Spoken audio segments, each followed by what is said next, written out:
Right now, the person you had dinner with yesterday or were texting in a group chat could be the biggest threat to your financial future.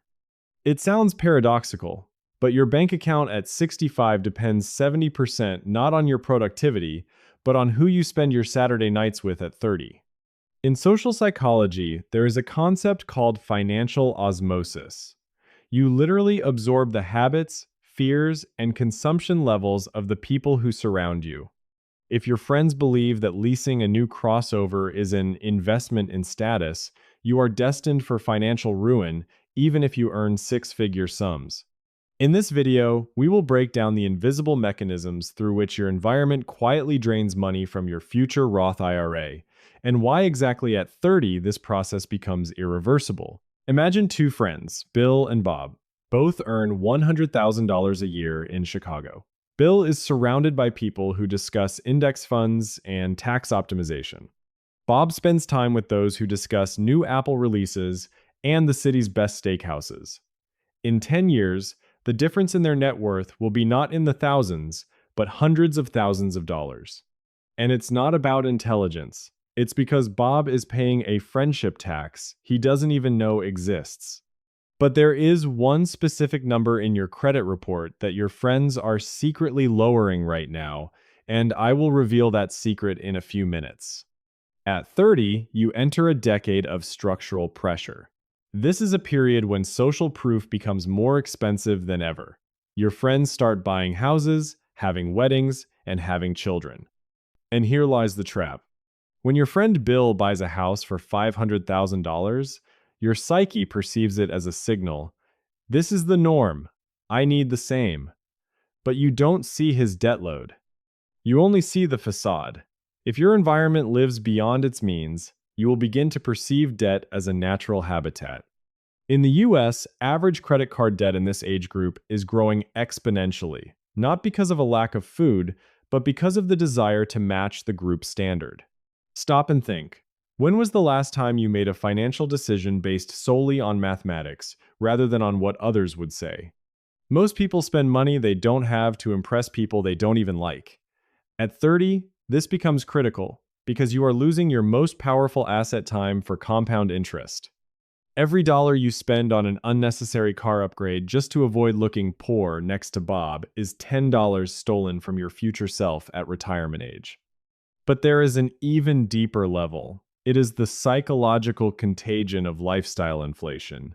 When your friends get a raise, they don't increase their 401k contributions. They increase the number of subscriptions, the class of their car, and the frequency of going to restaurants. If you are in this circle, you begin to feel relative poverty. Your brain signals a risk zone, even though objectively you are wealthy. This forces you to make irrational expenditures. But what if I told you there is a mathematical formula that allows you to determine if your friend is dragging you to the bottom? We will break it down a bit later, and it will make you reevaluate your entire contact list. Let's talk about taxes and how your environment forces you to pay more to the government. In the US, the tax system rewards investors and punishes consumers. If your friends don't know the difference between a traditional 401k and a Roth IRA, they are indirectly causing you to lose hundreds of thousands of dollars in future tax liabilities. Alicia, a successful lawyer, earns $150,000. Her friends are similar high-paid professionals who spend every cent. Alicia pays the maximum income tax because her circle doesn't discuss legal ways to reduce the taxable base through investment instruments. She is in a financial stagnation zone despite her high income. Meanwhile, Charlotte, earning $80,000 but interacting with financially literate people, uses all available benefits and ends up wealthier than Alicia in 15 years. A blunt question for you. Do you know the net worth of the assets of your three closest friends? If not, you are playing financial roulette blindfolded. In American culture, discussing money is often considered taboo. And this taboo is poverty's best friend. Your friends might look successful while having a credit score of 600 and a zero balance in their savings account. When you orient yourself toward their external consumption, you are building your castle on sand. This is a market barrier that is impossible to overcome alone if your entire social group is pulling you back. Inflation is not just the rising price of milk. It is the destruction of your purchasing power because you keep money in safe assets because your friends are afraid of the stock market. If investing is considered gambling in your circle, you are committing financial self destruction through inaction. At 30, every year of idle time costs you millions in the future. If Bill convinces you not to invest in the S&P 500 because the market is overheated right now, he isn't just giving advice. He is imposing structural pressure on your future that will lead to a correction of your standard of living in old age. And now for a shocking fact. Your environment influences your credit score more than you think. No, they don't use your cards, but they shape your attitude toward your credit limit. If it is customary in your company to take installments for vacations or new gadgets, you are highly likely to miss a payment or exceed your credit utilization limit. In the US, the difference between a credit score of 650 and 750 can cost you $100,000 in additional mortgage interest over 30 years. Your friends are literally stealing your home by accustoming you to bad financial habits. Let's move to the concept of social arbitrage. Rich people spend time to make money, while poor people spend money to appear rich. At 30, you are at a crossroads. Bob chooses status games. He buys branded items because his friends do the same. He feels a short-term dopamine hit but creates a long-term financial deficit. Bill chooses capital games. His friends compete over who has more passive income. This is a fundamental paradigm shift. If you don't change an environment that celebrates spending for an environment that celebrates asset accumulation, you will never get out of the rat race. But how do you understand which of your friends is a financial anchor? There is one test. Try suggesting to your group to spend an evening not at an expensive bar, but discussing asset allocation strategies or just in a park. The reaction of your friends will tell you everything you need to know about their influence on your future. If you are laughed at, it's a signal of an impending financial collapse. Your social group should be your lever, not your burden. Many think that at 30 there is still plenty of time. This is a dangerous illusion. The math of compound interest is ruthless. If you start investing $1,000 a month at 30 at 8% per annum, by 65 you will have about $2.3 million. If you give in to pressure from friends and only start at 40, you will have less than $1 million. 10 years of social compliance costs you $1.3 million. Is dinner at a trendy place or Bob's approval worth that much money? The answer is obvious, but for some reason, most continue to pay this price. There is also the group chat effect. When one of your friends sends a link to a new electric scooter model or a watch, a chain reaction is triggered. You don't want to be the one left behind. This is an invisible threat that works 24/7 inches your pocket. To resist this, you need not only willpower but a systemic approach. You must set hard boundaries for your budget that do not depend on your friends' plans. If your goal is early retirement, FIRE, and your friends plan to work until 70, your paths will inevitably diverge. And that's okay. It's better to be the strange friend with millions in assets than the cool guy with debts. Let's delve into the mechanics of the 401k and how friends stop you from using it.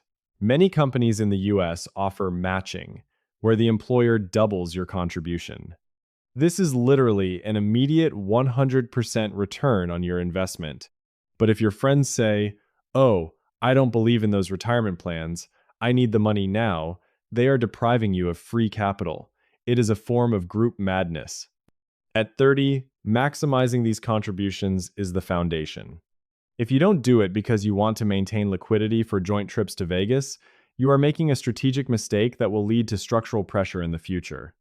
The psychology of wealth is closely linked to the concept of delayed gratification. Your environment either trains this muscle or atrophies it. If Bob constantly talks about living for here and now, he is programming you for poverty. Living for here and now is a concept for those who don't plan for tomorrow. But in reality, tomorrow will come, and it will be very expensive due to inflation and the cost of medical services. Your 30s are the time when you build an ark. If your friends are drilling holes in it with their offers of incredible investment opportunities in crypto shitcoins or overvalued real estate without analysis, you need to change your crew immediately. Speaking of real estate, this is another risk zone. Friends often push you to buy a dream home too early. They say renting is throwing money away, but at 30, mobility is your main asset. If you lock yourself into a 30-year mortgage with a huge payment just because Charlotte and Bill bought houses in the suburbs, you might miss a career opportunity in another state with a salary twice as high. Your environment imposes a linear path on you that, in the modern US economy, often leads to a dead end. Let's discuss the concept of environmental net worth.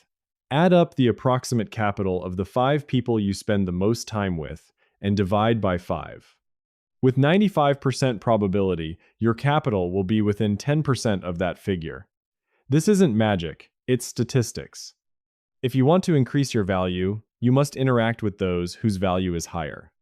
This doesn't mean you need to drop old friends, but it means you need to add financial mentors to your circle, or at least change the vector of discussions. A blunt question. When was the last time you discussed capital gains taxes or the difference between ETFs and mutual funds with your friends? If never, then your environment is an echo chamber of consumption. Every 90 seconds while you watch this video, someone in America makes a decision to buy on credit based on social pressure, and that decision moves them months away from financial freedom.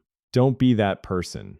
It is important to understand that at 30, your friends are your future business partners, or those who will help you find a high-paying job. If your friends are professional loafers or people without ambition, your social capital is zero. In the US, connections solve everything. If you are in a circle of people who are constantly developing, your income will grow organically. If you are in a circle of those who complain about the economy and structural pressure from the government, you will start looking for excuses for your own failures. We have reached a critical point. How to change this dynamic without losing human relationships? The first step is financial transparency. Start talking about your goals openly. Say, I'm not going on this vacation because I want to close my mortgage 5 years early, or I am investing this money in my Roth IRA. You might be surprised, but some of your friends might follow your example. You can become that healthy link that changes the financial fate of the entire group. But if you meet only aggression or misunderstanding, then you will have to overcome this market barrier alone. At this moment, it is important not to back down and not to try to fit in again at the cost of your own goals. Real change almost always begins with discomfort and temporary loneliness. And the earlier you accept this, the faster you will begin to move forward. This is the point of maturity where you choose results over approval. This is where your financial identity is formed. Remember, lifestyle inflation. At 30, you begin to earn serious money. This is the most dangerous moment. If your friends spend 90% of their income, you will feel comfortable spending 80%. But for real wealth, you should spend 3, 0, 40% and invest the rest. This difference of 4, 0, 50% is what separates a rich person from a high-earning poor person. Bob might earn $200,000 and have a net worth of minus $50,000 due to loans. Bill might earn 70 and have assets worth $500,000. By 35, this difference will become an insurmountable chasm. And the problem is that from the outside, it might look the opposite. Bob will seem more successful, brighter, more noticeable. But behind the facade hides fragility, whereas Bill has a foundation, and it is the foundation that determines who ultimately wins this game. Your environment also influences your attitude toward risk. There are 2 types of risk: reckless and calculated. Poor friends often choose reckless risk lotteries, casinos, or dubious startups through an acquaintance. Rich friends choose calculated risk investments in education, the stock market, or proven business models. If you hear around you, let's take a risk, you only live once, run. This is a formula for financial collapse. Real wealth is built on boring, repetitive actions that your fun environment might consider tedious. But it is in this boring discipline that strength is hidden. It doesn't provide instant dopamine, but it provides a sustainable result. And at some point, you begin to realize that boring is safe, and safe is profitable. In conclusion, consider that financial freedom is not about the numbers in your account, but about the number of options you have. If you depend on your friends' opinions at 30, you won't have options at 60. You will be forced to work because your environment once convinced you that status is more important than capital. But if you decide right now to take control of your finances and critically assess the influence of your social circle, you will open the door to a life that most only dream of. Freedom is the ability to say no without fear of consequences. It is the ability to choose, not to comply. And it doesn't come by accident, it is built step by step. Your path to wealth begins not with looking for a new job, but with an audit of those sitting at the table with you. Don't let others' habits dictate the conditions of your old age. You are the architect of your financial future, and the tools for this construction are in your hands. But for these tools to work effectively, you need a correct strategy and clear logic. And most importantly, you need the internal resolve to follow this strategy, even when no one around supports you. Because ultimately, you aren't just building capital, you are building your independence. If you want to deeply understand how the mechanisms of wealth work in the real world, how to protect your assets from inflation and social pressure, and how to build an iron logic of investing that will lead you to your goal faster than you think you are in the right place, subscribe to the channel Sem Invests. Here we don't just talk about money. We break down the psychology and strategies that the most successful people use to stay on top. Don't miss out on the logic of wealth. Become part of a community that chooses assets over liabilities and freedom over approval. Your future self will thank you for this click. Subscribe to Sem Invests right now and start building your financial fortress with the right allies.